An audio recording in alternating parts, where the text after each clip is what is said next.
Bonjour tout le monde et bienvenue à un autre épisode de Politiquement parlant. C'est le balado politique avec Salim Idrissi et Georges Tsantrizos. Merci beaucoup d'être là, on vous apprécie, surtout après le dernier épisode, ça a complètement explosé nos réseaux sociaux. Comme vous le savez bien, on est sur une quête d'avoir les chefs des partis politiques, évidemment au provincial, puis peut-être même au fédéral, pourquoi pas. L'invitation est lancée à tout le monde. On a eu la semaine passée Paul Saint-Pierre Plamondon du Parti québécois. On s'entendait pas vraiment que l'invitation soit acceptée aussi rapidement que ça, Salim. Donc, je te laisse un peu... Ben oui, mais ça a quand même mis quelques temps avant qu'il réponde. On le remercie. Mais on continue sur cette lancée puisqu'on a reçu effectivement un chef de parti la semaine passée. On en reçoit un autre...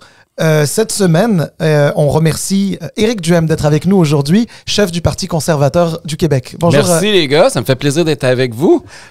Merci. Moi, je suis un petit peu intimidé parce que Éric Duhem a fait de la radio pendant des années. Fait que là, on va tellement paraître comme des amateurs à côté de lui. Juste une décennie. J'ai une décennie d'avance sur vous autres, les gars.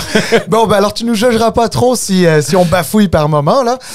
Mais on est très heureux de vous recevoir. Est-ce qu'on peut se tutoyer? Ben oui, j'espère. Merci, Éric, d'être là.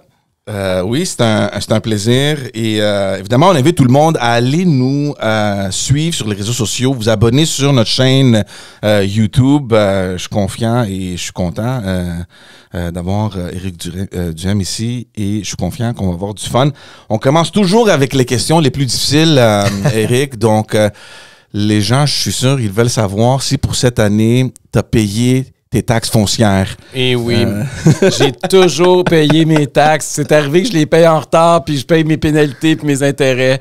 Mais tu sais, la politique, c'est souvent ça. Hein, c'est des détails, puis c'est des sideshows qui volent la vedette. Tu sais, la même année que la CAQ a donné 17 milliards de dollars de contrats sans appel d'offres, ça, on n'en a presque pas parlé, alors qu'il y a des centaines de millions qu'on se demande toujours où ils sont passés.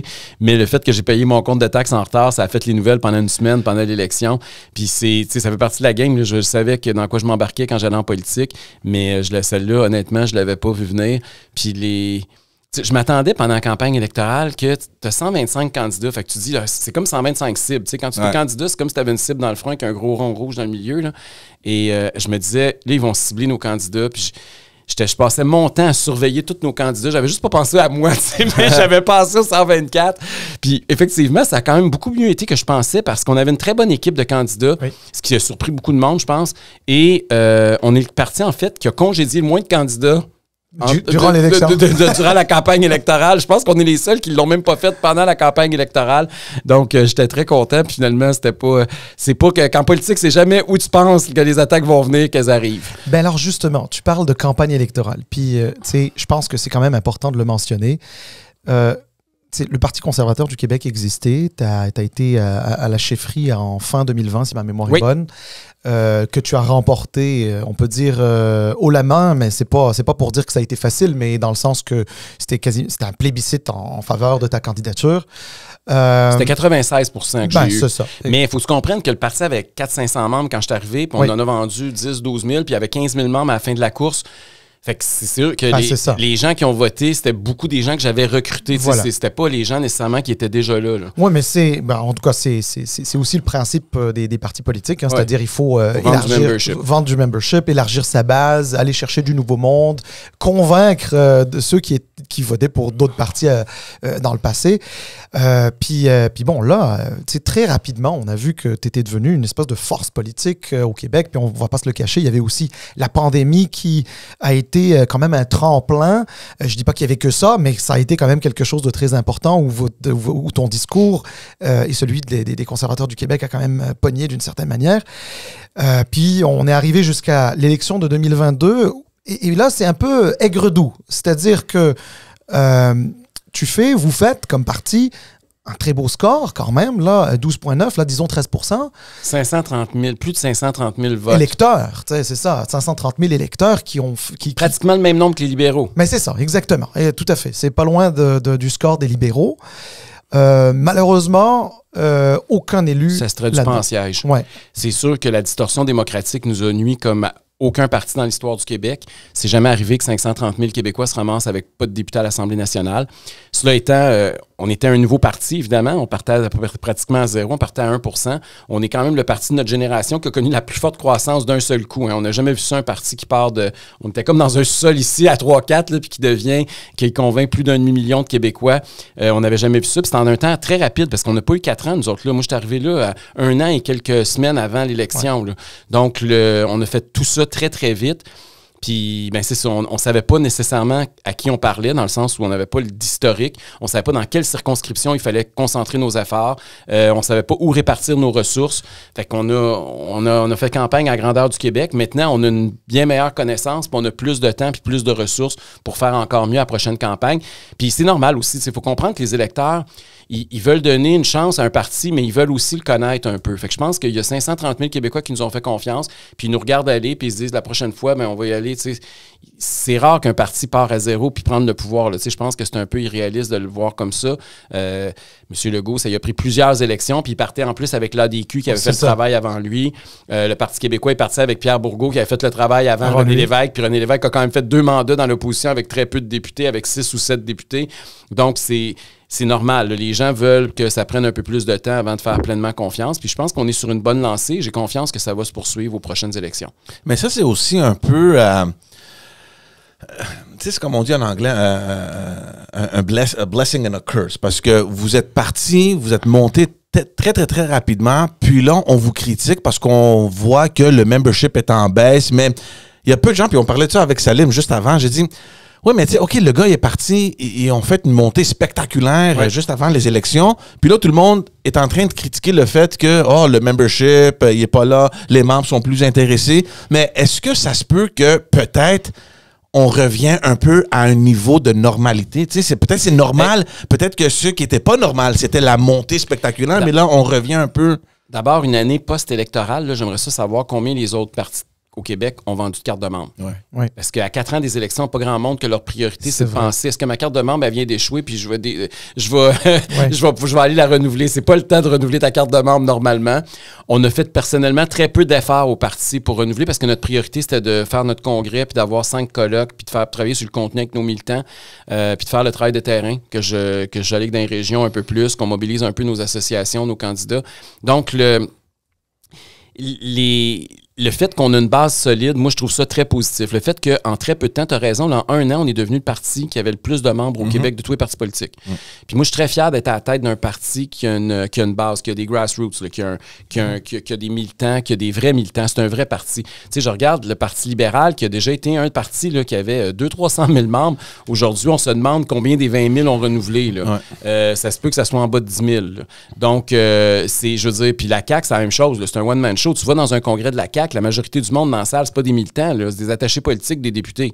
C'est pas un parti qui est démocratiquement très simple. On le voit, si le parti a chuté, écoute, à Québec, il a perdu les 3/4 de ses appuis en l'espace d'1 an. Pensez-y, 3 caquistes sur 4 se sont sauvés.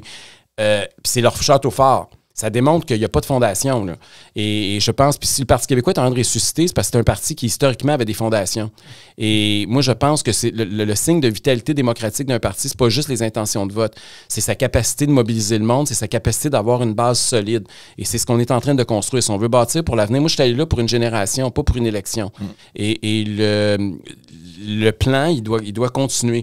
Puis les gens, tantôt, tu as parlé de la crise sanitaire. Il y a beaucoup de gens, puis c'est vrai, la crise sanitaire nous a certainement aidés. Parce que nos valeurs conservatrices, à la base, c'est de défendre les droits civiques et les libertés individuelles. C'est fondamental, ça fait partie de notre ADN.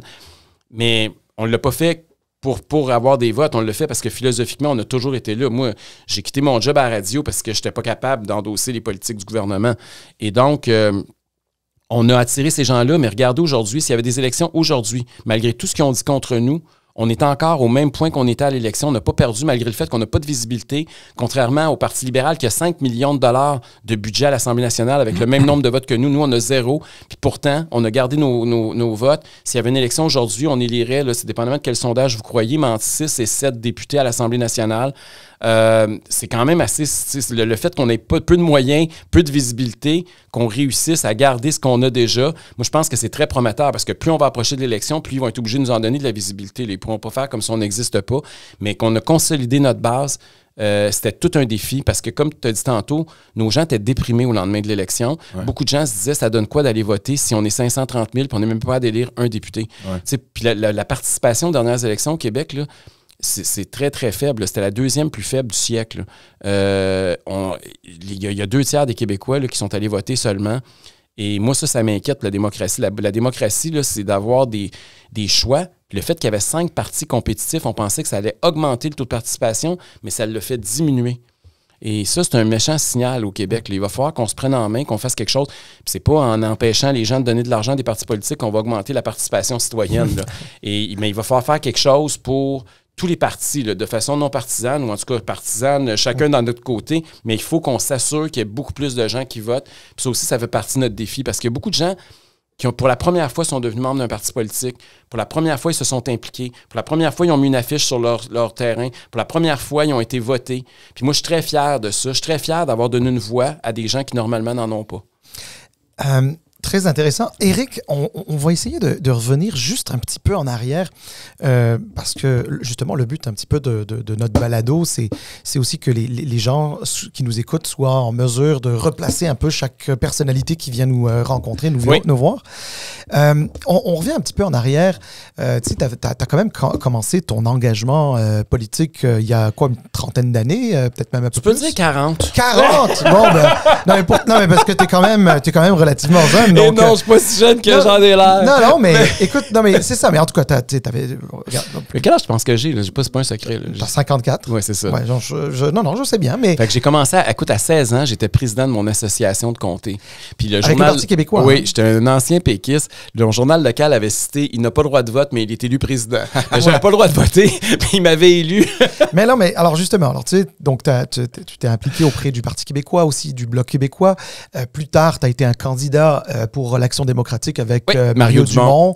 Tu as même été attaché politique à 1 ou 2 reprises, etc. Bon, ensuite, par la suite, tu as fait ta carrière de ton côté dans d'autres choses, mais il y a aussi un petit bout où tu as quand même été aussi impliqué avec Stockwell Day, avec l'Alliance. Oui, à Ottawa. À Ottawa. Donc, tu sais, tu as quand même un parcours politique quand même, on va dire, riche. J'ai comme l'impression que tu cherchais aussi le meilleur véhicule pour tes idées. Mais alors justement, la question, puis c'est là que je m'en vais, là, mais ma question c'est, pourquoi la CAQ n'a pas été un parti intéressant pour toi, sachant que la CAQ s'est quand même positionnée d'une certaine manière comme une sorte de parti conservateur. Alors, qu'est-ce qui n'est pas assez conservateur à la CAQ qui a fait en sorte que tu as voulu te lancer en politique avec le Parti conservateur du Québec? Quand on regarde mon parcours politique, il y a des gens qui vont dire que c'est un peu échevelé, mais moi, j'y vois un fil conducteur. J'ai toujours été quelqu'un qui voulait un État réduit. J'ai toujours été un nationaliste québécois, francophile. Et pour moi, c'était important que le Québec s'exprime, puis tout ça. Mais sauf qu'il y a eu puis c'est pour ça que je me suis impliqué avec le Parti québécois puis avec le Bloc québécois à l'origine. Est arrivé le référendum de 95 où on s'est divisé moitié-moitié. Puis pour moi, même si on avait eu des résultats inverses, c'est-à-dire si le camp du oui l'avait emporté par quelques votes, là, si ça avait été... Je pense pas que c'était optimal. Tu peux pas faire un pays quand la moitié des gens n'en veulent pas. Tu peux pas changer quelque chose d'aussi fondamental. Puis ça m'a beaucoup interpellé. Puis c'est à ce moment-là que j'ai commencé à décrocher. Puis je me suis dit, il faut trouver quelque chose qui rassemble les Québécois, pas qui divise les Québécois. Puis je trouvais que le projet souverainiste est un projet qui divise. Et c'est pour ça que j'ai commencé à réfléchir. Puis à l'époque, même le Bloc québécois puis le Parti québécois se sont posés des questions après le référendum, parce qu'à 2 échecs référendaires, tu peux pas dire on recommence, c'est un 3 de 5 ou je sais pas quoi. Là. Donc, moi, je me suis remis en question. J'ai quitté à ce moment-là le mouvement souverainiste et je me suis impliqué, comme tu l'as dit, notamment avec l'ADQ. J'ai été conseiller politique de Mario Dumont et avec Stockwell Day à Ottawa. À l'époque, c'était l'Alliance canadienne qui est devenue le Parti conservateur en grande partie. Là. Oui. Puis, effectivement, l'ADQ, par la suite, est devenue la CAQ. Moi, j'ai servi Mario Dumont jusqu'à la fin. Puis, je suis allé dans les médias tout de suite après le départ de Mario Dumont de la scène politique. Puis, à un moment donné, François Legault m'a appelé. Et je suis allé chez lui, dans sa maison à Outremont à l'époque. On a passé un après-midi seul dans son salon. Puis, je me souviens, comme c'était hier, de 2 questions que j'y ai posées auxquelles il n'a jamais répondu, puis pour moi, qui a fait que j'ai voté pour la CAQ parce que c'était la seule alternative, il n'y avait rien d'autre, plus conservateur, entre guillemets.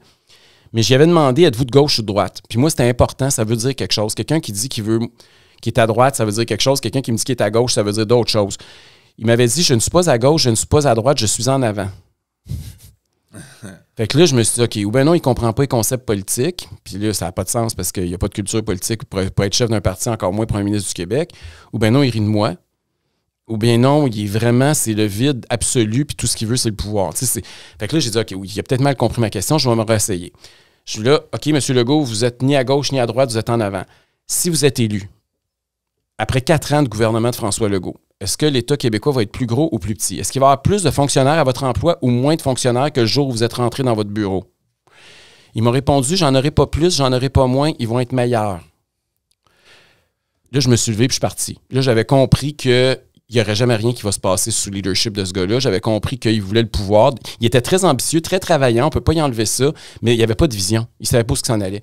Et effectivement, il a promis de baisser l'appareil d'État de 5 000 fonctionnaires. C'était sa grande promesse dans les élections en 2018. 5 ans plus tard, l'État québécois compte 55 600 fonctionnaires de plus. Donc, le François Legault que j'avais perçu à ce moment-là, que j'ai eu la chance de voir le vrai visage. Malheureusement, les Québécois, ça a pris quelques années, mais je pense qu'ils commencent à le voir. Là. Puis on voit, ça explique la dégringolade. C'est un homme qui n'avait pas de vision, qui était obsédé par le pouvoir, puis qui a trouvé le chemin le plus rapide pour y accéder. Puis bravo à lui sur ce plan-là. Au niveau de la communication, de la stratégie politique, ça a été une réussite. Sauf qu'au niveau de la vision, puis de la gestion, puis de où il veut amener le Québec, c'est un désastre. Et c'est pour ça que je me suis pas joint à lui. C'était pour ça, c'était son objectif. Là, j'étais dans les médias, puis évidemment, il voulait que je m'en aille avec lui parce que j'avais une certaine notoriété, particulièrement dans la région de Québec. Ouais. Mais c'est pour ça que j'ai jamais fait le saut, puis la CAQ. Parce que j'ai jamais voulu être chef de parti. Ça, c'est l'autre affaire aussi. Là. Les gens disent, ah, tu rêves à ça. Non, je rêve pas à ça depuis que je suis au monde. Là. J'ai jamais pensé. D'abord, je suis gay, c'est niaiseux, mais moi, je suis tellement vieux qu'à une certaine époque, être gay, être chef, être premier ministre du Québec, c'était pas très nécessairement compatible. Puis j'avais pas le goût de me cacher toute ma vie, puis c'était correct. J'avais fait le deuil de ça. Puis j'avais pas d'ambition, de toute façon. J'aimais mieux être en arrière. J'ai toujours été conseiller politique avant. Puis je trouvais que j'avais plus d'influence. Puis j'avais pas besoin de... Ma face n'était pas reconnue pas nulle part. Puis j'avais à peine dans ma vie de tous les jours. Et personne qui checkait les comptes de Dax. C'est ça. Personne m'écœurait. Puis quand je mangeais au restaurant avec mon chum, il y a personne qui venait vouloir demander un selfie. Puis il y avait pas... Puis c'est correct, là. J'accepte. Puis quand je faisais mon épicerie, je pouvais la faire beaucoup plus rapidement. Mais pour moi, j'avais comme le meilleur des deux mondes. Mais parce qu'était arrivée la crise, parce que personne ne voulait prendre le leadership, parce que je sentais qu'il fallait offrir une voie démocratique à du monde qui se reconnaissait plus dans les 4 partis qui étaient unanimes à l'Assemblée nationale, ben je me suis dit, OK, je vais mettre ma face sur un poteau. Fait que je me suis ramassé là un peu par défaut. Je suis très heureux, puis je pense que je suis la bonne personne à la bonne place, mais c'était pas un plan de carrière. Là. Moi, c'est intéressant, tout l'historique avec le passage comme souverainiste et conservateur, puis là, la perte de cet intérêt-là. Et je veux revenir un peu parce que on voit évidemment la montée spectaculaire du PQ. Il y a plein de gens qui ont pensé que ce parti-là était fini. Il y a un nouveau chef qui s'assume, il a ses convictions, puis bravo pour lui. Il était ici la semaine passée, puis au niveau de la souveraineté, il y a un plan quand même assez précis. Et on voit les sondages. Et nous, ça fait des mois maintenant sur le podcast avec Salim qu'on discute de cette stratégie-là. Peut-être que c'est pas une stratégie, peut-être que c'est juste la façon que les cartes vont se jouer. Ou, avec la montée du PQ, ça va entraîner nécessairement peut-être un retour des libéraux parce qu'à un moment donné, il va falloir prendre une position. Et c'est le débat qu'on a avec Salim à savoir si ce thème-là de la souveraineté devient vraiment le thème numéro 1 de l'actualité. François Legault, dans son caucus, qu'est-ce qu'il va faire? Ils vont devoir, à un moment donné, se positionner. Donc, pour l'instant, on sait... C'est moitié-moitié, on le sait, là. À l'interne, il y a la moitié ils sont des souverainistes. Les conseillers principaux, c'est tous des péquistes, des ex-péquistes. C'est ça, on le sait. Donc, si ce sujet-là devient vraiment le sujet principal, ils n'auront pas le choix. Ils vont devoir, et c'est sûr que les médias vont mettre leur pression aussi. On sait où se trouve le PQ, on sait où se trouvent les libéraux. On sait où se trouvent les libéraux? Au niveau... La dernière fois, c'était sur une peine de lait, il y avait une photo, mais à part ça... En termes de souveraineté, on sait où ils sont... Historiquement. Exact. Okay. Donc là...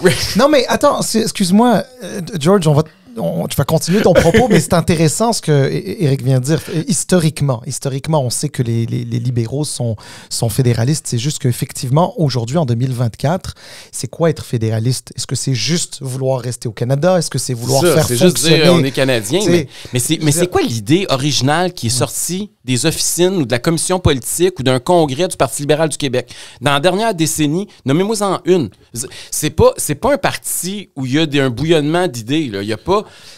Alors, bon, c'est sûr que c'est un parti qui est en reconstruction, là, mais là, je veux pas dévier du propos de George. Non, mais tu sais, au niveau, parce que c'est la question qu'on se pose, tu sais, parce que si ça redevient l'actualité, puis moi, je pense que ça va revenir, surtout si la tension continue à se lancer derrière Paul Saint-Pierre Plamondon, éventuellement...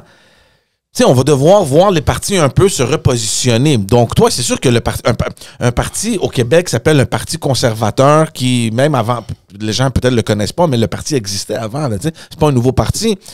Il était historiquement fédéraliste. Puis là, arrive un chef qui a déjà milité auprès du PQ et du Bloc québécois.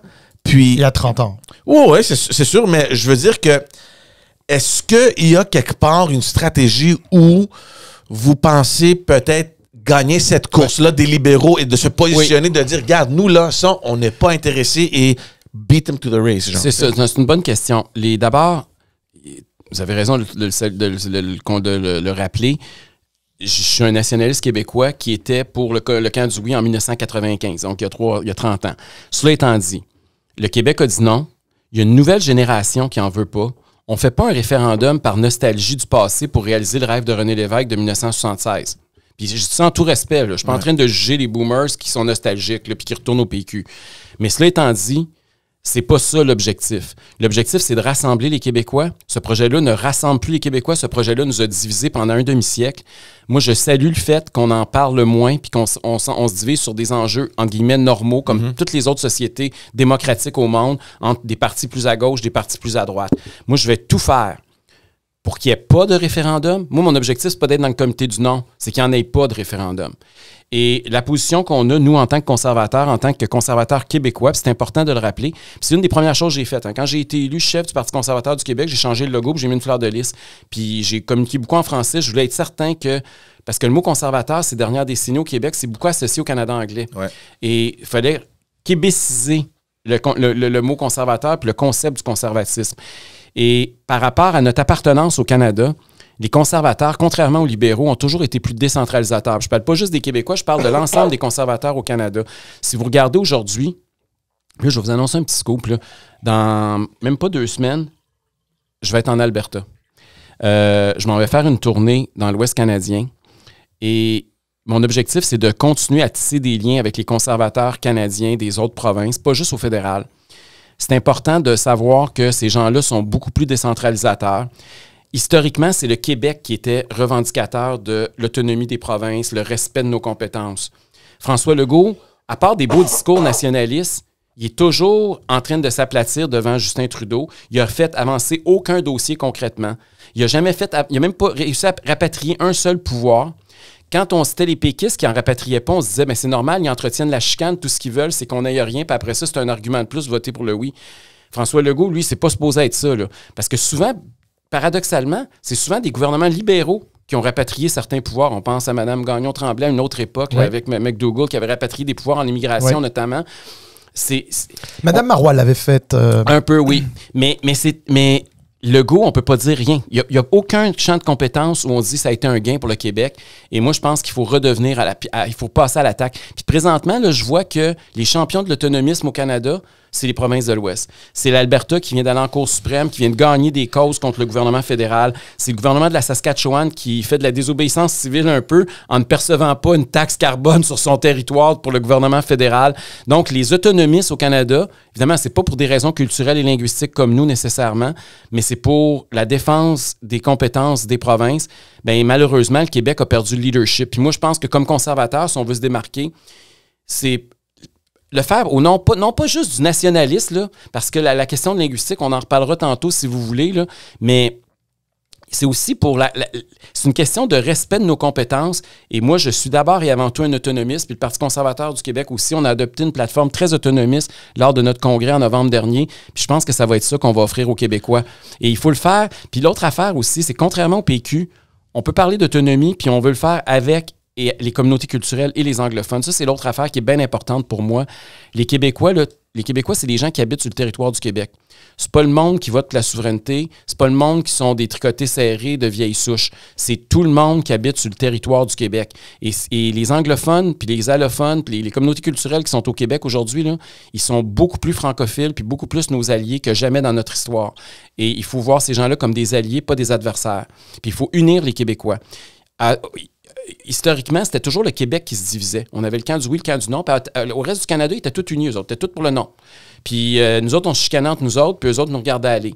Moi, je veux faire le contraire. Je veux qu'on unisse les Québécois, puis qu'au Canada anglais, ils se chicaneront. Ils se chicaneront entre les décentralisateurs conservateurs, puis entre les centralisateurs du NPD, puis des libéraux.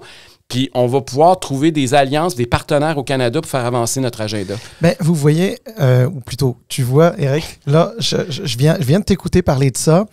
Puis tu es venu aller chercher quelque chose qui est, à mon sens, très important. En tout cas, pour le fédéraliste que je suis, je pense que le fédéralisme, ce n'est pas juste l'appartenance à une fédération. Le fédéralisme, c'est un système politique.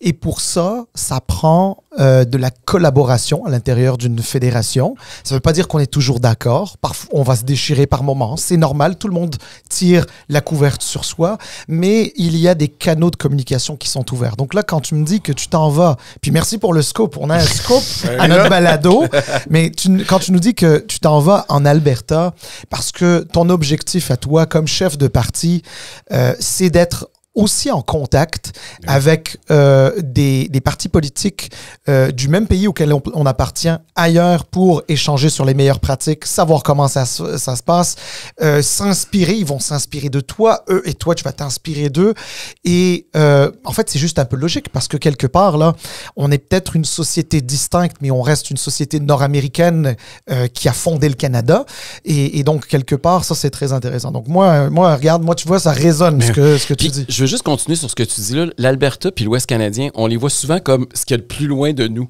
Mais quand on parle de compétences, c'est les plus près. C'est nos alliés les plus près. Exact. C'est les gens qui sont les plus contre le Ottawa knows best. Là. Ils sont les plus autonomistes et il y a plein de similitudes. C'est ça que je vais aller discuter avec eux. Là. Ils se battent pour toutes sortes ils se battent évidemment pour leur souveraineté en matière de ressources naturelles, ce qui est une compétence provinciale. Mais ils se battent aussi. C'est un endroit, l'Alberta, avec le Québec, c'est des pouponnières à partis politiques. Comme nous, on a, parce qu'il y a beaucoup de provinces au Canada, c'est conservateur libéral depuis le début de la Confédération, puis ça n'a jamais changé. Ouais. En Alberta, oui, il y a un parti conservateur uni maintenant, mais c'est parce que justement, il y a eu plein d'autres partis entre-temps. Et il y a eu, puis au Québec aussi, là, on est la preuve vivante. Là, il y a 5 partis maintenant représentés au Québec là, comme grande formation politique. Et il y a tout l'aspect de la santé aussi, du système de santé en Alberta. Ils se battent contre les ingérences du fédéral dans leur système de santé. Il faut aller parler à ces gouvernements-là. Puis c'est pas juste des partis politiques, c'est aussi des gouvernements qui sont au pouvoir. Là. Et il faut tisser des liens. Monsieur Legault, là, après 5 ans, quel lien il a tissé avec le reste du Canada? Et tu sais, il baragouine. Puis c'est correct, là, il parle pas anglais très bien, là, puis c'est correct, là, mais c'est amélioré quand même. Oui, c'est amélioré un peu.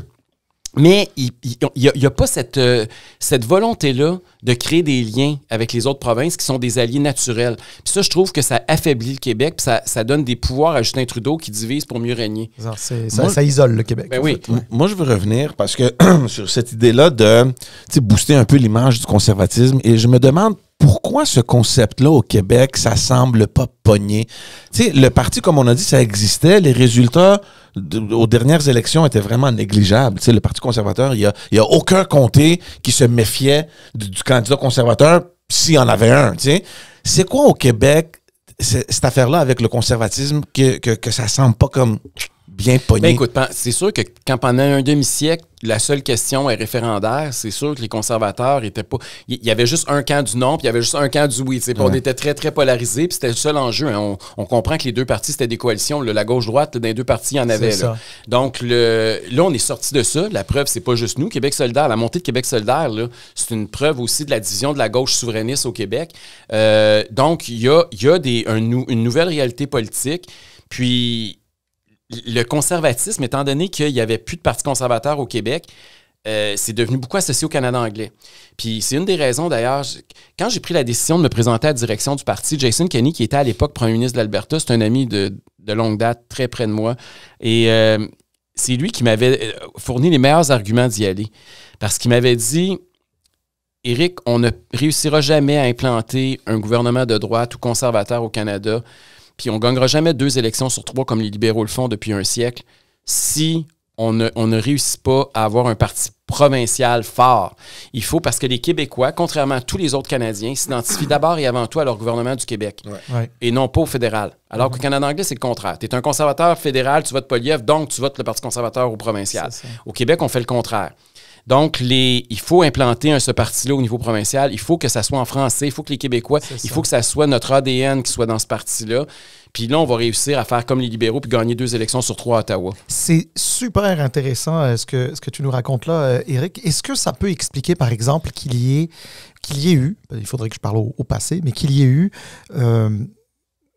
avant l'élection de François Legault en 2018, plusieurs conservateurs fédéraux qui se sont, disons, impliqués au provincial, chose qu'ils n'avaient jamais faite auparavant, pour essayer d'aider François Legault. Est-ce que, alors, dans ce cas-là, la CAQ et François Legault n'avaient pas été vus ou perçus par des conservateurs fédéraux comme étant le véhicule provincial dont ils avaient besoin? Bien, on pensait tous que François Legault allait donner un coup de roue à droite. Il a clignoté à droite. Malheureusement, il est arrivé au pouvoir, il a donné un coup de roue à gauche, mais il a clignoté beaucoup dans les campagnes électorales. Rappelez-vous de ces débats contre Mme Marois qui l'accusait d'avoir les mains attachées par les syndicats, puis il était supposé de faire des grosses réformes antisyndicales.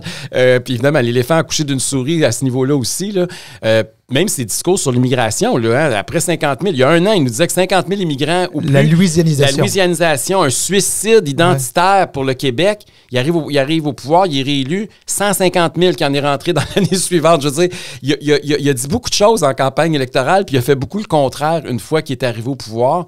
Mais c'est vrai qu'à l'origine, il y a beaucoup de gens qui l'ont appuyé puis qui pensaient qu'il allait être celui-là. Puis c'est pour ça, je pense, je regardais, là, c'est possible, le Québec 125, ils font l'amalgame de tous les sondages, là, ils donnent toujours une fourchette de circonscription potentielle pour gagner.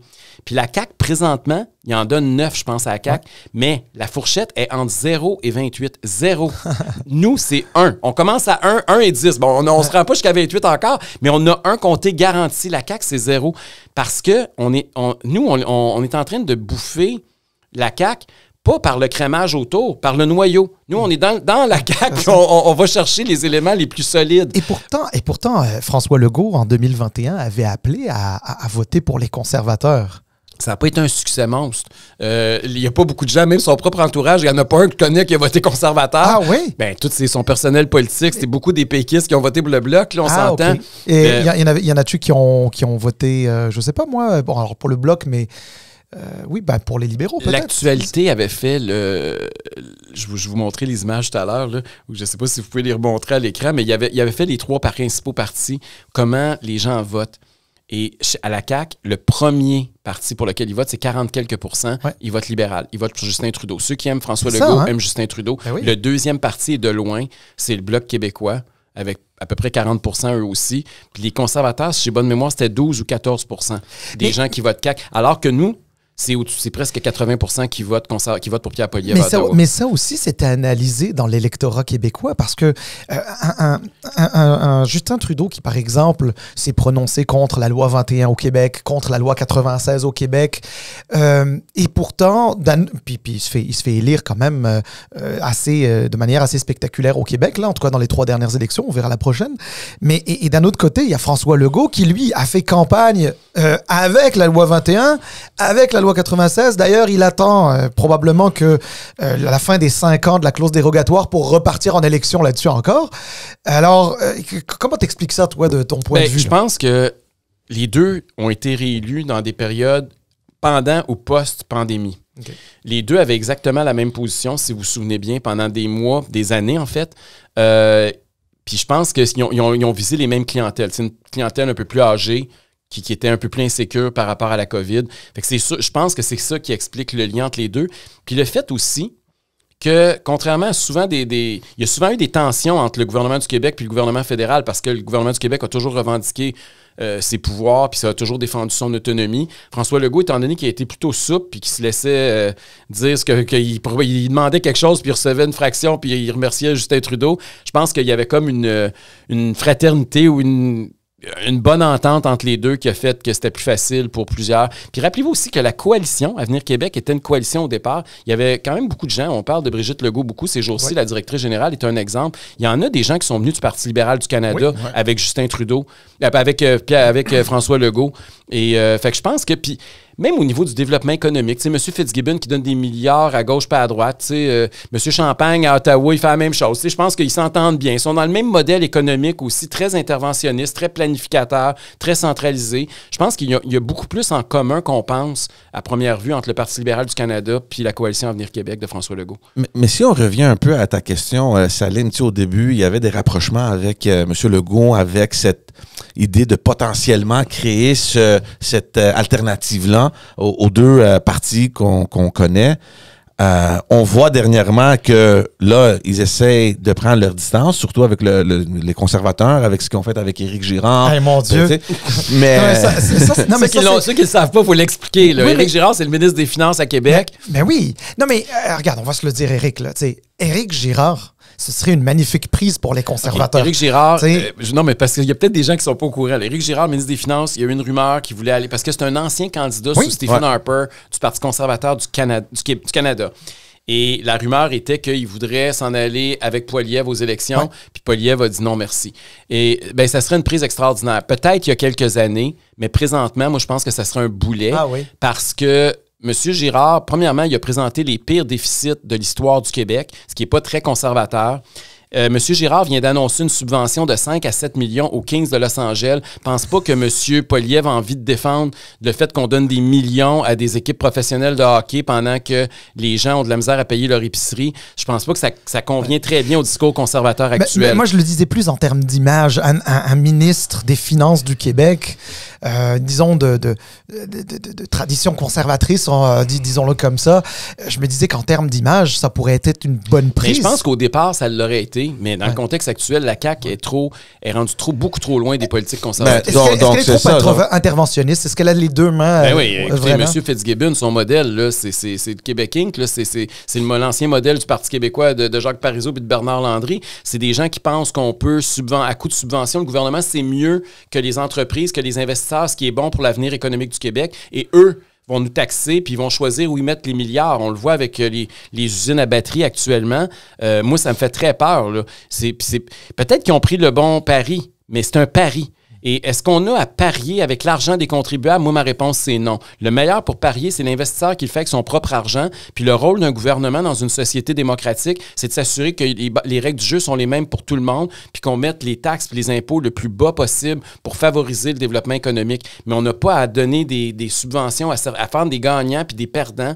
Et c'est ça qui me dérange de la CAQ. Puis c'est leur modèle d'intervention économique, c'est celui-là. Ils pensent qu'ils sont meilleurs que les entreprises privées pour décider ce qui est bon pour l'avenir du Québec. Mais juste pour finir avec l'autre question, puisqu'on voit maintenant que les conservateurs à Ottawa créent un peu de distance avec la CAQ, est-ce qu'il y a des rapprochements avec le Parti conservateur du Québec, avec vous? Est-ce qu'il y a une porte quelque part? D'abord, Pierre Poilievre, c'est un ami depuis 25 ans, peut-être un peu plus.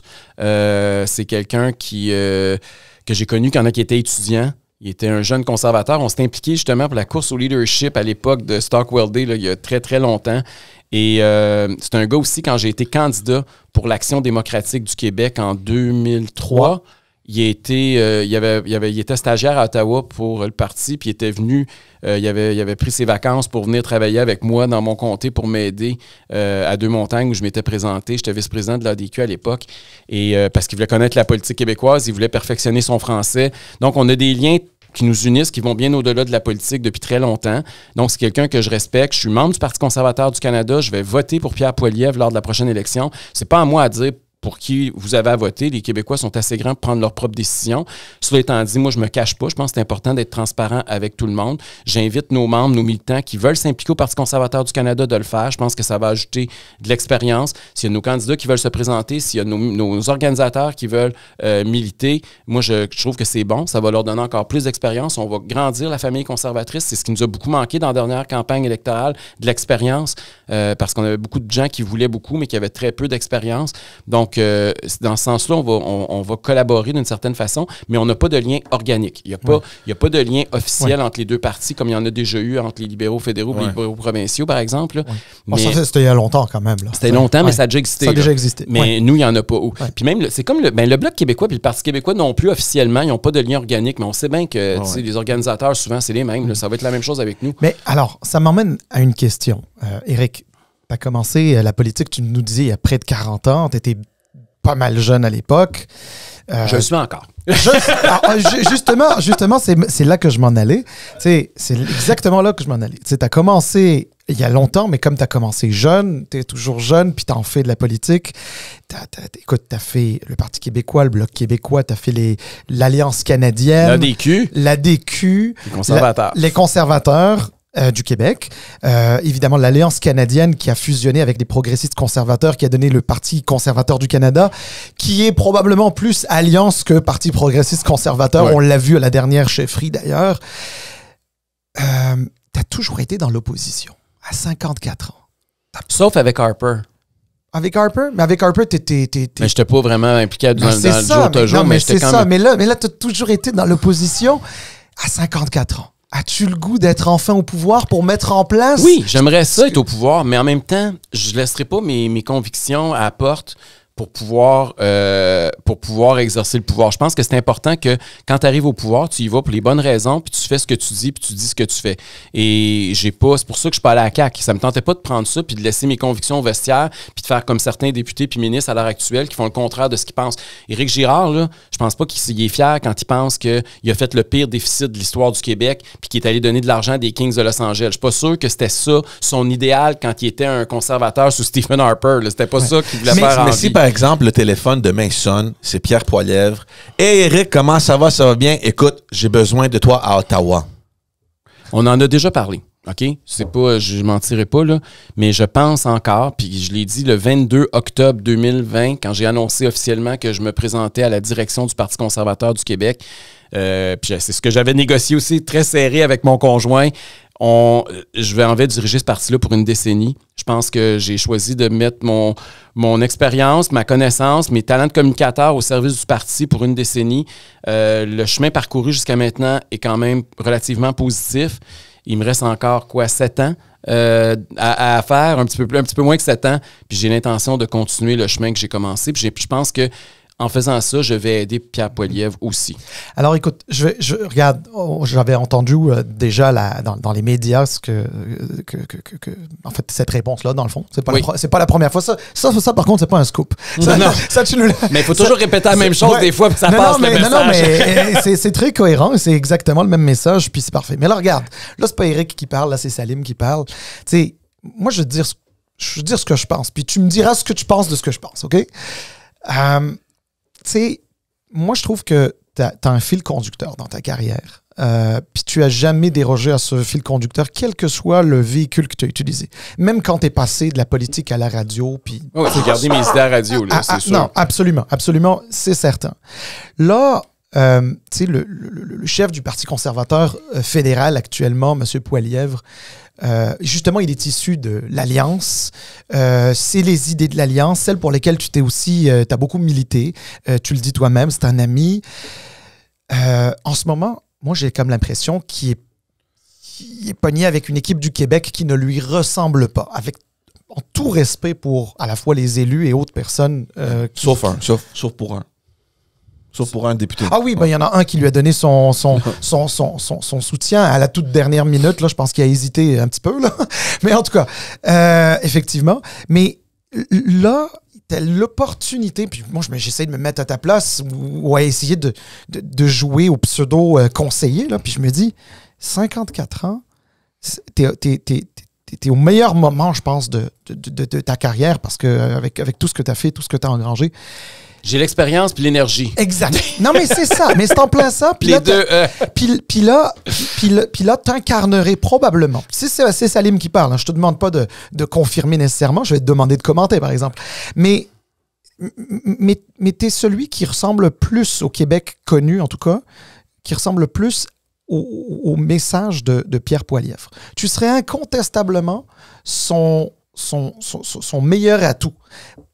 pourquoi tirer pas? Moi, c'est ça le... D'abord, il y a plusieurs réponses que je peux donner à ce que tu viens de dire, là. À ce que je sache, il n'y aura pas d'élection cette année. Moi, en tout cas, j'en vois pas. Je ne pense pas qu'il va y avoir une élection fédérale en 2024 au Canada. Le NPD puis le Bloc ont aucun intérêt à renverser les libéraux. Au contraire, parce qu'ils voient la vague Poilievre s'en venir. Puis je pense qu'ils veulent espérer qu'elle va se casser ou s'ils sont pour la subir, bien, que plus longtemps possible, ils vont s'accrocher où ils sont présentement. Donc, je ne vois pas des élections à court terme. On va voir ce qui va se passer avec M. Poilievre. Il y a d'autres Québécois. Je ne suis pas tout seul à être quelqu'un qui partage ses valeurs et ses idées. Il y a peut-être des gens qui vont émerger. Je le souhaite. Donc, il faut donner du temps au temps. Puis, l'enjeu de la prochaine élection fédérale au Québec n'est pas encore clair. Au Canada anglais, je pense que c'est assez précis, là. On voit que le Parti conservateur a connu une très forte croissance. Puis, on pensait que cet automne, que c'était pour être un soubresaut. Mais pendant la période des fêtes, ça s'est même accentué. Donc, je pense que le Canada anglais, il est en train de se passer quelque chose. Au Québec, c'est pas encore clair. On ne sait pas trop où les Québécois vont aller, ça va être quoi les enjeux au Québec lors de la prochaine campagne fédérale. Mais c'est sûr que je vais suivre ça avec beaucoup d'intérêt. C'est sûr que je vais être là pour aider mon ami Pierre, mais je vais pas... je pense que je sers mieux la cause puis je fais plus avancer les idées dans le siège où je suis actuellement que si j'étais dans l'équipe de Pierre Poilievre. Ben, en tout cas, nous, on aura certainement l'occasion... Mais je ne veux pas dire non plus à jamais, parce que quand tu dis non à jamais... Ben, tu fermes des portes. C'est ça, en politique, tu es supposé ouvrir des portes, tu n'es pas supposé en fermer, mais ça fait, sincèrement, là, ça fait pas partie de mes plans à court et à moyen terme. Je te crois, je te fais confiance là-dessus, mais je t'avoue que moi, logiquement, je t'aurais vu dans un gouvernement Poilievre, ministre dans un gouvernement Poilievre, s'il se fait élire, évidemment. Là, mais c'est pas une décision 90-10, là, c'est une décision 51-49. C'est pour ça que c'est plus difficile à évaluer. Je comprends. Revenons un peu plus au Québec parce que, puis on parle de ça depuis des mois maintenant. Ça va pas si bien pour le gouvernement, ça va pas si bien pour M. Legault. C'est pas nouveau là, tu sais le tanking dans les sondages, ça a commencé il y a plusieurs mois maintenant, sûrement avec toute l'histoire du tunnel. Ils ont de la misère un peu à se retrouver. Puis ça a l'air que les réactions suite à toute chose qui va un peu mal, c'est des réactions un peu trop rapides. On se demande, est-ce qu'il y a une réflexion derrière les décisions que M. Legault ou peut-être son bureau prennent? On a vu récemment, justement hier, avec toute la question de financement. Comment tu analyses la situation? Bien, tu as raison. La situation du financement cette semaine est très particulière. Là. Il y a quelques semaines, la CAQ voulait doubler le montant des dons privés qu'un individu peut faire annuellement à un parti politique, faire passer ça de 100 à 200 $. Puis là, hier, M. Legault nous annonce qu'ils veulent mettre fin au financement privé. Là, tu dis, qu'est-ce qui s'est passé? Ouais. Il s'est passé qu'il y a des députés qui se sont fait prendre à vouloir vendre des tickets en échange d'un accès à un ministre. Puis là, ils sont sous enquête de la commissaire à l'éthique. Et là, tout d'un coup, il faut changer la loi parce que la CAQ a manqué d'éthique. C'est n'importe quoi. Là. C'est une tentative de diversion. Puis mais là, il essaie d'entraîner aussi les autres chefs. Toi, de ton côté, c'est non. Écoutez, là, nous autres, la dernière campagne électorale, là, on est le seul parti où le financement venait à 87 % des dons. Des gens qui sont allés sur notre site, là, conservateur.québec, qui ont fait « Je veux donner ». Puis 87 % de l'argent, c'est ça. 13 % c'est de l'argent du DGEQ, là, du directeur général des élections du Québec, c'est de l'argent public. Les autres partis, c'est à peu près le pourcentage inverse. Même chez les libéraux, c'est 94 % de l'argent public. La CAQ, c'est 81 % de l'argent public. Donc, M. Legault, aujourd'hui, tu sais, là, il essaie de dire aux autres, moi, maintenant que je reçois 4,6, 4,7 millions par année, bien là, on va dire que ça va être ça, juste l'argent que je vais recevoir, puis vous autres, contentez-vous d'1,4 million, puis demandez pas à vos membres et à vos donateurs de donner de l'argent. Je comprends que pour lui, ses députés, puis lui, aujourd'hui, il doit pas avoir beaucoup de monde quand il appelle puis qu'il demande de l'argent, qu'il lui envoie un chèque. D'après moi, le monde l'engueule au téléphone plus qu'il a envoyé des chèques. Puis je comprends qu'il veut plus aller collecter d'argent, mais c'est pas parce qu'il est impopulaire qu'il faut changer les lois. Et donc, ça, puis par rapport au fait que comment il gère les crises, parce que c'est ça ta question, dans le fond, là, qu'est-ce qui se passe? Bien, la raison pourquoi il est toujours dans un scandale puis il n'est jamais capable de parler de ses 5 priorités, supposément, là, bien, c'est parce que je pense qu'ils ne savent pas où ils s'en vont. Il a dit qu'il avait perdu sa boussole. De toute évidence, il ne l'a pas retrouvé cette semaine. Et il n'y a pas... c'est parce que c'est un parti qui navigue à vue. Ils n'ont aucune... C'est quoi le Québec CAQ? Est-ce que c'est un Québec? Ça revient à ce que j'y ai demandé dans son salon. Il veut-tu plus ou moins de gouvernement? On ne sait même pas s'il est souverainiste. On n'a aucune idée de ce que François Legault est, à part du fait qu'il y a des petites tactiques politiques. Ah, ça va être bon, on va donner de l'argent aux Kings de Los Angeles pour qu'ils viennent à Québec. On va dire que les Nordiques vont revenir si on donne de l'argent aux Kings, puis que pendant 2 matchs, on va remplir le centre Vidéotron, puis là, on va remonter à Québec. C'est ça qu'ils ont pensé, là. Il y a toujours des stratégies à court terme. Là, la santé, ça va mal. On va créer une agence, puis on va mélanger, on va changer les fonctionnaires de nom puis de bureau, puis on va dire qu'on est en train de tout restructurer ça. Mais le monde arrive à l'hôpital, ils n'ont pas plus de soins, c'est encore pire qu'avant. C'est comme ça dans un paquet de domaines. Qu'est-ce qui va mieux avec François Legault depuis 5 ans au Québec? On n'est même plus capable de renouveler notre permis de conduire. Tout est rendu tout croche. Nos routes, est-ce qu'elles sont plus belles que vous pensez il y a 5 ans? Non. Est-ce qu'on est moins endetté qu'il y a 5 ans? Non, on l'est plus que jamais. Est-ce que notre système de santé va mieux? Non, c'est pire. Est-ce que l'immigration, ça va mieux? Non, il a perdu le contrôle. Qu'est-ce qui va mieux sous le Québec de Legault? Puis c'est ça qui va le tuer politiquement à la fin de la journée. Es-tu en train de nous dire finalement que la politique de gestion des finances publiques de Philippe Couillard était plus conservatrice que... Certainement. OK, fait que finalement... Carlos Letao était un meilleur ministre des Finances que Éric Girard. Ça, je pense qu'il faut le dire, là, objectivement. Puis je parle pas comme un conservateur. Là. Je parle comme quelqu'un qui regarde les chiffres. Si vous regardez les chiffres, Carlos Letao a géré de façon beaucoup plus conservatrice, puis il a réussi à sortir des excédents, alors que la CAQ nous a plongé dans les pires déficits de l'histoire, puis on ne sait même plus quand est-ce qu'on va en ressortir. Pire que ça, il viole la loi sur l'équilibre budgétaire. De Lucien Bouchard. Ouais. Donc, on est vraiment avec un gouvernement, alors qu'on a un gouvernement de comptables. Rappelez-vous qu'ils connaissaient ça, eux autres. Là. Fitzgibbon, Dubé, puis Legault, là, les finances, puis l'économie, connaissaient ça, eux autres. Ils allaient tout revirer de bord. Ben, je m'excuse, mais c'est pire que sur le PQ. Alors, est-ce que c'est un parti conservateur sur les questions...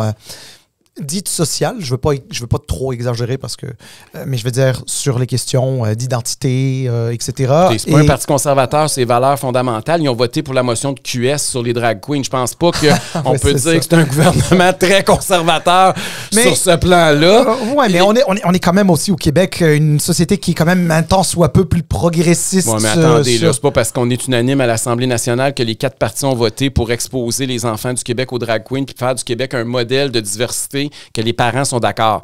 Nous, on les a sondés, parents, puis c'est pas mal plus divisé moitié-moitié sur cet enjeu-là. Il y a 50% des Québécois sur ces enjeux-là qui ne sont pas représentés, 0 sur 125 à l'Assemblée nationale. Mais alors, justement, vous parlez de la question des parents. Vous suivez très bien la politique albertaine, là, on le sait. Là, en Alberta, ce qui se passe sur cette question-là, qu'est-ce que vous en pensez? Je suis content. Dans un contexte québécois, s'il vous plaît. Je suis content que vous me posiez la question parce que, justement, je vais rencontrer les gens en Alberta, je vais rencontrer des gens qui travaillent sur ce dossier-là parce que beaucoup de trans albertains viennent se faire opérer au Québec, d'ailleurs.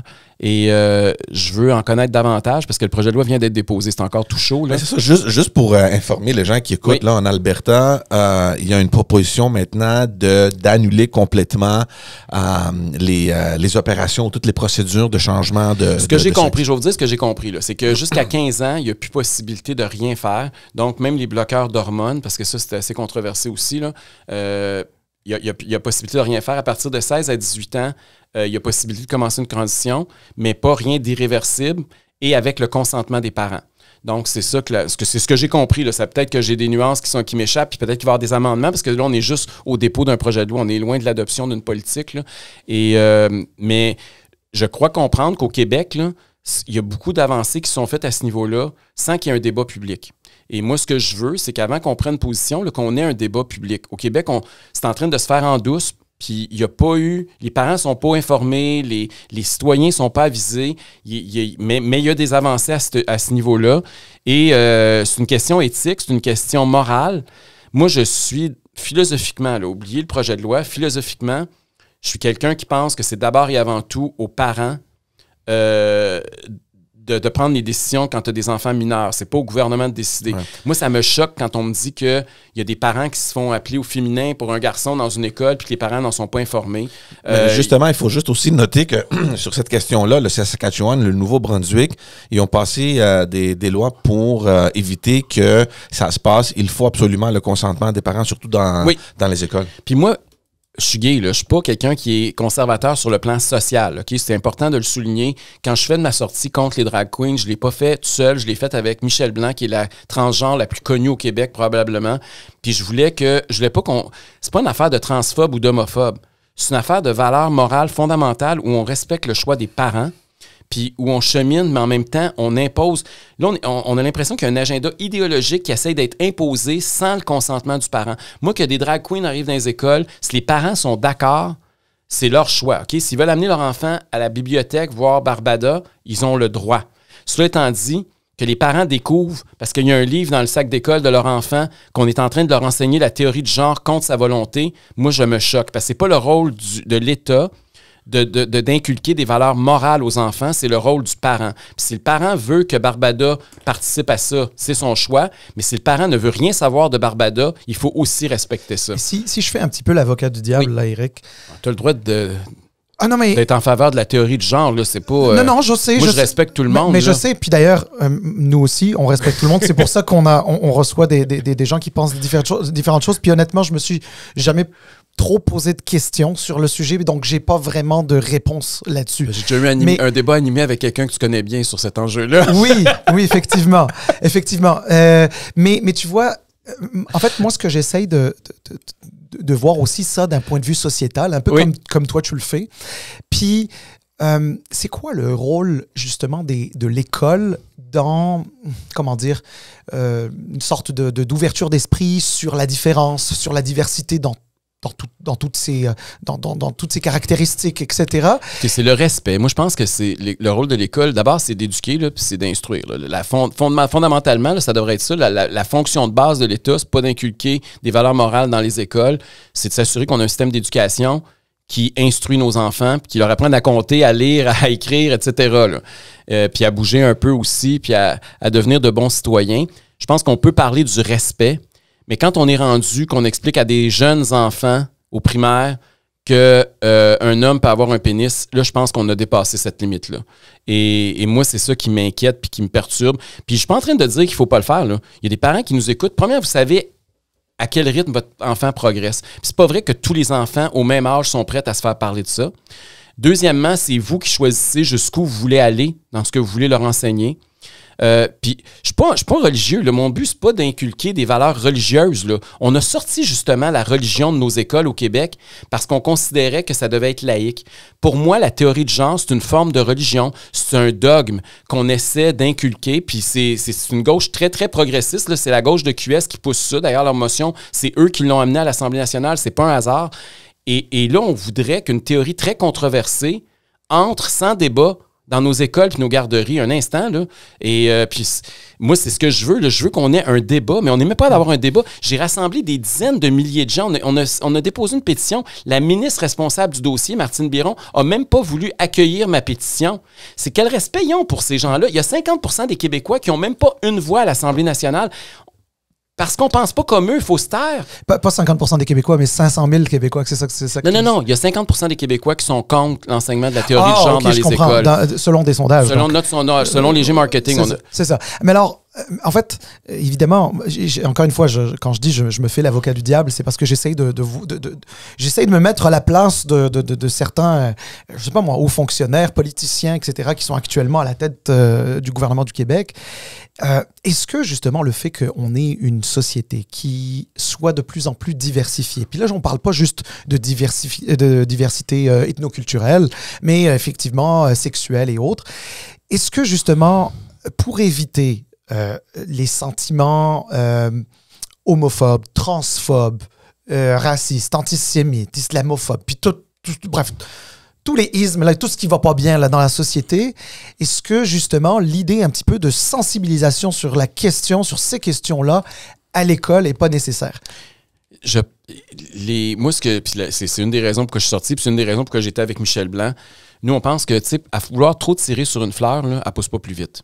Et au contraire, je pense qu'on est en train d'alimenter des sentiments homophobes ou transphobes à force de vouloir entrer dans la gorge de force un certain mode de vie ou des certaines théories très idéologiques.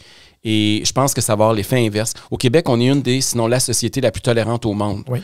Et ça, je pense qu'on ne le dit pas suffisamment. Moi, en tant que gay, s'il y a un pays où j'aurais voulu vivre au monde, naître, c'était ici. Oui. Puis ça, il faut féliciter la société québécoise. Mais à un moment donné, la tolérance, là, on ne peut pas la pousser puis l'imposer. Ouais. Et il faut arrêter. Là, on est en train d'aller beaucoup trop loin. Il y a une différence entre être respectueux puis vouloir imposer nos valeurs. Puis là, je pense qu'on est en train de basculer. Et c'est ça qui m'inquiète. Puis il faut le dire. Puis c'est plate, là, parce que juste ce que je viens de dire là, vous êtes conscient que si j'étais pas gay, je pourrais pas dire ça. Vous autres, là, vous pouvez pas dire ça. Hein? Parce que vous allez être... Non, mais vous autres, si vous êtes homophobe, vous êtes transphobe, si vous répétez mot à mot ce que je dis. Ouais. Moi, ça passe parce que, OK, il faut faire attention, il est gay. Mais ça démontre comment la culture de l'annulation puis comment la pression sociale est forte pour taire toutes les voix dissidentes. Puis dans une démocratie, quand tu veux un débat, la liberté d'expression, c'est fondamental. Et sur cet enjeu-là, il y a beaucoup de gens dans d'autres partis qui pensent exactement comme moi, qui en secret me disent « Éric, je suis d'accord avec ce que tu dis, mais moi, je peux pas le dire publiquement. » Mais alors, donc toi, ce que tu dis aussi, c'est que on est aussi en train de braquer une partie de la population à cause de décisions comme celle-là. Ben, quand tu es un parent, puis je peux les comprendre, là, ton enfant arrive de l'école, il ouvre son sac, puis tu vois que dans son sac d'école, il y a un livre qui t'en d'y enseigner la théorie du genre, puis toi, tu veux vraiment pas ça, puis c'est contre tes valeurs morales. Est-ce que le parent, ça va pas créer un sentiment? Mais parce qu'il y a je pense qu'il y a une différence entre, j'allais dire l'étudier, à cet âge-là, on n'étudie pas, mais enfin, en tout cas, à essayer d'inculquer certains concepts, il y a peut-être ça, puis il y a l'autre aspect, celui de... Dans le cas d'opérations et autres, ou de changement de pronom, là, parce que c'est à la mode, etc., est-ce que le rôle du... Là, je comprends le rôle du parent, enfin, en tout cas, je peux l'imaginer qu'un parent le veuille, mais dans le fond, d'inculquer à des jeunes que, regardez, dans la société, on ne naît pas, malheureusement, on ne naît pas vraiment égaux parce qu'il y a des gens qui sont nés dans des familles riches puis d'autres dans des familles pauvres. On ne naît pas égaux parce qu'il y en a des grands puis il y a des petits, il y a des gros, il y a des maigres, il y a des... Et puis ensuite, il y a toute autre chose là. On peut être originaire d'immigration ou pas, on peut être gay, trans ou autre. Puis... Moi, ça, c'est correct, là, inculquer le respect puis l'égalité, je suis d'accord. Mais expliquez-moi, c'est quoi les compétences d'une drag queen quand elle rentre dans une école? C'est quoi le diplôme des drag queens qui vont dans vos écoles? Quelle formation? Si c'était des scientifiques qui expliquaient ça de façon objective, ça serait une chose. Mais là, on a fait rentrer des... Ça démontre l'importance d'avoir un débat et que ça soit encadré beaucoup mieux que ça l'est présentement. Ces drag queens-là sont peut-être bien populaires dans le village, dans les bars à 2 h du matin, là, mais ça ne veut pas dire c'est des bonnes pédagogues qui vont bien enseigner exactement ce que vous voulez à vos enfants. Moi, là, j'en ai vu beaucoup de spectacles de drag queens. J'ai toujours aimé ça, aller voir des spectacles de drag queens en fin de soirée, un samedi soir, dans un bar du village. Mais cela étant dit, je suis pas sûr que c'est le fun à 10 h le matin, le lundi, devant des enfants. C'est des personnages qui sont hyper sexués, qui sont grotesques, qui sont vulgaires. C'est une caricature de la femme. Est-ce que c'est ça le meilleur véhicule pour promouvoir l'inclusion puis le respect dans nos écoles et dans nos garderies? Je suis loin d'être convaincu, puis minimalement, ça prendrait un débat. Je veux peut-être rapidement toucher à quelque chose, parce que là, tu nous as dit que tu t'en vas en Alberta. Oui. Les positions un peu de la première ministre, Mme Smith, avec un peu plus l'Est du Canada, sont pas trop compatibles. On a vu ce qui est arrivé la semaine passée avec Tucker Carlson qui est rentré en Alberta, tout le chaos que ça a levé à Ottawa. Là, toi, tu t'en vas en Alberta. Jordan Peterson aussi était là, je pense. Hein? Oui, Jordan Peterson aussi. Donc là, est-ce que tu es inquiet un peu de ce qui peut être associé avec toi, avec toute cette affaire-là qui se passe? Moi, Jordan Peterson, j'ai accordé une entrevue pendant la campagne électorale. J'ai aucun problème. Je respecte beaucoup ce gars-là. J'ai toujours aimé ses podcasts. Je sais que, regarde, c'est sûr que quand tu es à droite au Québec, que tu fasses n'importe quoi, tu vois, ils vont interpréter ça comme une controverse pour bien du monde. Mais j'ai pas, tu sais, à un moment donné, moi, je suis moi, là, puis la droite canadienne, anglaise ou ailleurs dans le monde, c'est une autre paire de manches, là. C'est sûr qu'on essaie toujours de faire des parallèles. Tu aurais pu me parler de Donald Trump aussi, là. La semaine passée, j'ai fait un point de presse, j'ai eu 9 questions sur Donald Trump. Fait que on essaie toujours de nous dénigrer puis de nous associer, mais je pense que les Québécois sont assez intelligents pour faire la différence pour la part des choses. Moi, ce que je propose aux Québécois, c'est ce qui est dans le programme du Parti conservateur du Québec, pas ce qui est dans le Parti républicain ou dans un parti conservateur d'une autre province, là. Le temps file et je veux pas te prendre trop de ton temps, mais je veux quand même toucher un peu sur les sujets qui font beaucoup l'actualité ces jours-ci, l'immigration, le logement. On peut pas éviter le fait que c'est réellement une crise en ce moment qu'on vit, pas juste au Québec, mais partout au Canada. Tu as fait un débat là-dessus à la télévision cette semaine. Qu'est-ce que ça prend? Qu'est-ce que ça prend? Puis on est où au Québec et pourquoi on est arrivé là? Bien, d'abord, pour ce qui est de l'immigration, on va commencer par là. Moi, je pense que ça prend 3 choses. Les migrants, là, puis moi, je pense que ça a été une richesse extraordinaire, puis que le Québec n'aurait pas pu se passer d'immigration. Puis je trouve la position du Parti québécois un peu simpliste de dire on va réduire comme une peau de chagrin l'immigration, puis penser qu'avec 20 000 immigrants par année, on va être capable de continuer à offrir les services qu'on a, puis d'avoir toute la qualité de vie qu'on a au Québec. Cela étant dit, une immigration réussie, c'est un immigrant qui arrive ici et qui a 3 choses. D'abord, un emploi. Il faut s'assurer que le marché de l'emploi est capable d'absorber le nombre d'immigrants qui entrent chez nous. Deuxièmement, il faut qu'il y ait un toit sur sa tête puis des services publics. Puis troisièmement, il faut qu'il y ait une possibilité de l'intégrer à sa société d'accueil. Puis ça passe notamment par le français, mais c'est plus que ça aussi. Il y a des questions de valeur aussi importantes. Donc, pour moi, ça, c'est une immigration réussie. On est le seul parti qui n'a pas de chiffres. Moi, là, je trouve ça un peu réducteur, pour ne pas dire insultant, qu'on dise qu'il y a un chiffre. C'est 50 000. La CAQ disait 50 000. QS, puis les libéraux, je pense que c'était 70-80 000. Le PQ disait 35 mais là, ils disent que ça va être beaucoup plus bas que ça. Moi, là, les immigrants qui vont s'intégrer, puis qui vont réussir, puis qui vont avoir les 3 critères que je vous ai dit, là, on en veut toujours plus. Puis s'il y en a qui ne rencontrent pas ces critères-là, ça va toujours être trop. Fait qu'il faut arrêter de voir ça comme des quotas. C'est pas un quota, l'immigration. C'est une contribution. Puis, mais ça prend quand même un plan. On peut pas juste aller à l'aveugle. Non, mais ça prend un plan. Combien de places on a pour loger le monde? Là, c'est ça qui est le problème. Là. Ouais. On fait rentrer 150 000 personnes, puis on diminue la construction de nouveaux logements de 40 %. Comment voulez-vous que ça marche? Ouais. Ça marche pas. Puis, je veux dire, c'est juste on dirait que les bottines ne suivent pas les babines. Il y a quelque chose qui est complètement fou dans ce qui se passe actuellement. Puis l'autre débat que je veux soulever par rapport à ça, moi, je fais le tour des régions. Je suis toujours en région. Là. Vous savez que le Parti conservateur, on est très populaire dans les régions plus que dans les centres-villes. Là. Puis vous seriez surpris. Je vais dans des usines, dans des villages, dans le fond d'un rang. J'arrive là, puis il y a 3 travailleurs étrangers dans l'usine. Absolument. Il y en a partout. J'arrive chez un agriculteur dans le fin fond de Bellechasse. Oui. Bien, il y a 2 latino-américains qui sont dans le champ puis qui viennent me voir, puis qui parlent français comme moi ou à peu près avec un accent. Je veux dire, il faut prendre compte de la nouvelle réalité.